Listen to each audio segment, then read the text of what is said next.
ልጇን ደንቆሮ ብለን ከሰደብንባት ልቧ ተሰብሮ ትጠፋለች ነው። ልጄ ላይ ለተደረገው ነገር ፍርዱን ከፈጣሪ ይጠብቃለሁ። ይረገጣል ደግሞ ለደንቆሮ ልጇ ማይም ማይሰማ ገና በቤቷ እኮ ይውልሻ። ይረገጣል ደግሞ ለደንቆሮ ልጇ ማይም ማይሰማ ገና በቤቷ እኮ ይውልሻ። ይረገጣል ደግሞ ለደንቆሮ ልጇ ማይም ማይሰማ ገና በቤቷ እኮ ይውልሻ። ይረገጣል ደግሞ ለደንቆሮ ልጇ ደግሞ ለደንቆሮ ልጇ ይረገጣል የማይሰማ። እንዳትረሱት፣ ይህንን እንዳትረሱልኝ።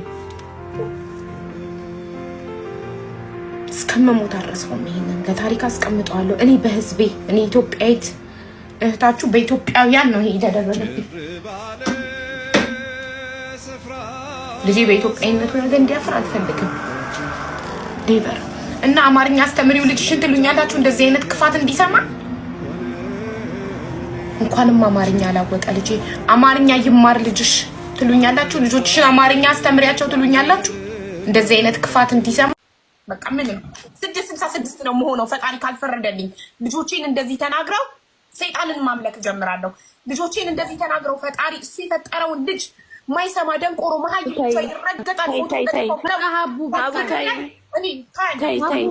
በአላህ በእናትሽ በቃ ማይትሙት በቃ ማድረጋችንም ለፈጣሪ እሱ ፍርዱን ካልፈረደ ማለት ነው። ፈጣሪ የሚባል ነገር የለም ከዚህ በኋላ እኔ ሰይጣን አምላኪ ነው መሆኑ። ሀቢባ ታይ ወላሂ አሁን እዚህ ራሱ ፎዚ ራሱ ታያለችሽ ነው።